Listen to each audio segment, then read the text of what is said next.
Glenn, Dave's behind the camera. We're the NC Beer Guys, and welcome to another episode of the NC Beer Buzz. We're continuing our trip around Asheville today, and we're out on Haywood Road at the relatively new Urban Orchard Cidery on, what's the address on Haywood? 210 Haywood Road. Okay, not Haywood Street, Haywood Road. That's right. Come to the roundabout and head out on the right road, not the street. We're out on the deck here at Orchard Orchard, and it's just a beautiful place. And this mural behind us, tell us about the mural first. This is Jeff and Josie, by the way. Sorry. And how did the mural come to be? Well, I'll let Josie talk about it. I'll set it up. This was kind of her brainchild, I think. But as you can see over here to one side is Vance Monument. That's a feature you'll see in downtown Asheville.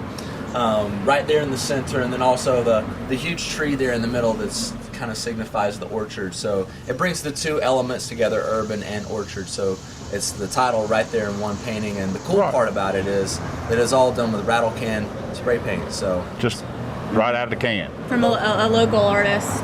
Oh, that's great. And set such a beautiful scene out here, and the deck is beautiful. And Dave will film in some of the outdoor areas. You called the down space, the green space down where you called it what? It's we just call it the green space. Green space. And we've got a hammock area that's set up by Eno, another local company. Right. Yep. Cornhole, picnic tables. You can bring your dogs. very non-urban in so many ways, but yet we're right here in town, and I guess that's the whole point. Exactly. Yeah, you're steps away from tons of local businesses and other breweries actually here on the west end of town. So it kind of gives you a whole different feel. You've been to the South Slope, you've been downtown, and there's a ton of great breweries down there, but sometimes people forget the other side of town, and we do have 4 or 5 breweries on this end as well. So how do we come to be doing a cidery? Well, first and foremost, I don't know if you guys know, but 15 miles down the road, we've got Apple Valley located in Hendersonville, North Carolina. Okay. I believe North Carolina is about the 7th largest apple producing state now, and we do about 65 to 85% of the state's crop. So, naturally, with all of the local resources, the cidery makes a lot of sense. I personally am probably 99% gluten-free. I do love the occasional beer, but I just can't really handle a lot of them. And so cider kind of was a natural direction for me to go. And is that part of what we see with the whole growth in the cider industry and interest? Is it moved somewhat by the gluten-free movement? I think that it's partially because of the gluten-free movement. The other thing is that it appeals 50-50 to men and women. Okay. And so beer, I think, is more like 27, 73, something like that. And so you're bringing in a lot of women as opposed to just men into the industry. And so you've seen a lot of growth because of that, I think. And then also, I think that the third factor is to back to nature and to buy local, use local products. As you said, we're right here in such an apple-producing state that it makes no sense not to use up the natural ingredients we've got right here. Absolutely. And Asheville is a great spot for that. You'll notice a lot of the breweries and a lot of the restaurants are really farm to table, and they like to utilize local as much as possible. So the ciders there's some flagships and some one-offs. We talk about in the beer business, one-offs, small batches. Ciders, do that work the same way, or do you kind of have always the same thing on the menu, or?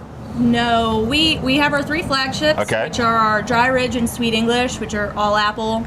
And then we go into our ginger champagne, which is excellent. I'll personally vouch for that. We've always got a hopped cider, but the type of hops that we use is constantly changing. I think we've done about 7 different versions of hopped. We always keep a fruit on. So right now we've got a raspberry. Around the holidays we do cranberry, so that always rotates. But there'll always be a fruit rotation. Exactly. Okay. And then we just fill up our taps with we try to keep a minimum of about 8 taps of our own. Okay. So we just get creative and fill in the holes. And where do I find the Urban Orchard product other than in the tap room, other than here? We've got around 20 different places in town. Recently, we've kind of changed our approach. We wanted to make sure that we were established well and got our brand recognition here at our own bar in West Asheville. And that we had enough product. And that's always an issue. The last thing you want to do is have spaces that you can't feel the demand for. Right, exactly. And that's an easy mistake to make. We've kind of learned from other people's mistakes where you can, when people call and ask you for the product, it's hard to say no. You know what I mean? So it's exciting. So you're like, Of course, but when you provide that first container, and they come back for the second, and you say, well, I can't give you another one. And that's exactly what we did not want to do. Right. We didn't want to offer our product for distribution and then be like, sorry, we can't fill any more orders. So we took our first year to see what we went through here in-house and kind of get a good idea of the amount of product we need to sustain our tasting room. And now we're actually at a place where we're going out and picking up, local bars and restaurants. So you're really only now just concentrating on other than this facility. You're just now starting to acquire accounts and to push out to a broader audience. You can find our product in a lot of restaurants. It's at the Grove Park Inn, and as well as breweries. I've found that breweries are really the ones that don't do their own cider, I guess. Right, which is most of them because it's a completely separate permit. We're an unfortified winery. So, yeah. And the customers that are coming to Asheville, as you know, it's kind of a different breed here in Asheville as far as tourism is concerned, especially surrounding breweries. So people are coming to town, and not everyone that they're traveling with loves beer, or maybe they're gluten intolerant, and can't. They love. So they beer, want another option. Right. So it's nice to have another option. So I feel that in the very near future, we can already see kind of an insurgence of it. That these breweries are going to be kind of under demand to carry a cider. So you'll pair with them, and and you also carry some beer here on tap. Absolutely. So you may have some guest taps here for beer. Well, for the same reason, Well, yeah, somebody comes in and drink the cider, but there are some people who just don't drink the cider. Absolutely. And some of the guys may want a beer instead of a cider, so you can meet all the needs. Well, you'd be surprised in the amount of people we've kind of changed too for that reason. So it's almost like we've tricked them. Someone comes in and then their beer-loving friend comes in because we actually offer only local beers as well. It's all Asheville beers on tap. But they come in and they find their favorite High Wire or Highland beer on tap. And while they're here, we'll give them a sample or two of cider, and by the time they leave, they're now newfound cider lovers. Sure. Because a lot of people think that. What do people think? What is the first impression people have of when they think cider? Over sweet, sugary sweet.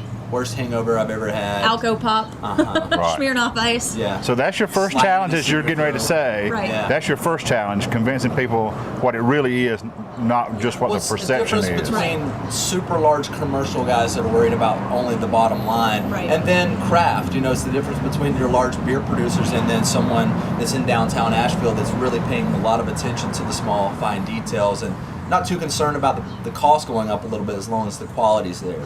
So similar situation. But people who don't know the craft beer dynamic wouldn't necessarily know the cider dynamic either. It's kind of the same game. There are the big cider boys. I guess there's 3 or 4 national brands that have so huge percentage of the market. And then there's all you guys doing craft cider, hard cider that's local based. It comes from some passion, some local ties to the community, and you're meeting local needs. And some of those are our biggest fans as well. Once of course. they try, they go, because they also respect the whole craft aspect of things. We get a lot of head brewers that come here because they drink beer all the time. They're looking for something a little different and also craft. So Summertime cider, it's crisp, it's refreshing.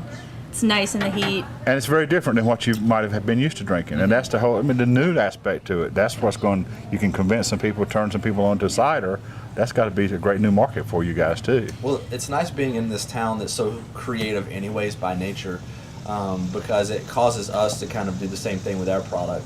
We're always, like Josie and the team downstairs, they're constantly looking for new flavor profiles and different pairs. So you can always expect to see different yeast utilized, which is kind of a competitive advantage of ours, as well as different fruits or herbs or whatever the case may be. They're really thinking outside of the box and coming up with things that haven't been done before.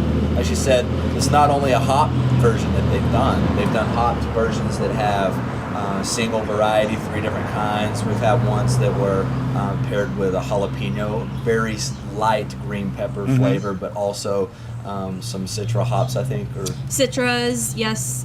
We also have a wit beer inspired cider that's done with orange and toasted coriander. Okay. And so I guess what we're really trying to do is provide a range for everyone. Right. So if you come into our tasting room, we've got anything from like a still, which means it's not carbonated, 100% apple, all it is apples and yeast, all the way up to, the Cidra del Diablo that has the jalapeno or the habaneros and vanilla. So we've got, bone dry up to sort of medium sweet. We can't really go too much sweeter without using like a bunch of crazy, manners of sweetening, but it's sort of, there's something for everybody. And that's so great. So how's the reception been? You couldn't be more pleased? Yeah, I mean, we're really fortunate. That's great. Yeah, we cannot complain at all. That's very good. Yeah. West Asheville has been really welcoming to us as well. It's it's the Appalachian. Right. It's that community feel that people move here for, and we definitely feel it as well. We're all, Josie, myself, the whole family, we're all from Asheville. So we were born and raised here, and anyone that seems to move here, it doesn't matter if they were born and raised here or not, they're all looking for that same community feel, so it kind of continues that anyhow. And West Asheville is no different. But it must feel great to be giving back to the community too that raised you. I mean, it's all that cycle. That's just what it's all about. Yeah. Asheville is sort of a really conducive place for entrepreneurship. We are a service-based community, so we've got, doctors and nurses, but then everyone else pretty much works in sort of the tourism industry. And so it's nice to be able to open your own business and see it thrive and work with everybody. That's great. We wish you all luck in the world. Thanks. We look forward to getting Urban Orchard products all over the state. Yeah, one day. Can we do that? Can you cider's like transportable, right? You can do it's just like it's the same thing, right? You can package it so it's good for on the shelf. It's got good shelf life. Yes. It's a little bit different than beer. Yeah, well, that's what I didn't know. That's why I was fermentables hesitant. Left. Right. So what you're really looking at is having to pasteurize or sterile filter. And does that change the product? Pasteurization can change the product. We are not pasteurizing at this point. We do use a filter, but a lot of our ciders are aged up to about 6 months. So most stuff you're drinking is at a minimum 4 months old. Since we are using 100% local, we only produce seasonally, which means apple season starts in August to September and it's over by March. Right. So we're producing over the winter and the fall, and then kind of in the spring and summer, we are pulling out the product that we've made over the past season as we need it. Okay. So anyway, that allows a lot of the yeast to drop out. You get a lot cleaner product. So it's a different ballgame when you go big time. Yeah. You got to have a lot of storage space. Right. It's kind of To get crazy it out there. because we are wine, like I said. So if you think about any of the wineries, they're storing and aging things for up to years. Right. And we're no different. So That's great. Well, again, we wish you all the best. Thanks for having us in. yeah, thank you. When you get to Asheville, make sure you check out Haywood Road, not street, Yep. and find these guys at Urban Orchard and come have some cider. For Dave and Glenn, this is NC Beer Guys. Welcoming, reminding you to drink local and keep your beer dollars in North Carolina.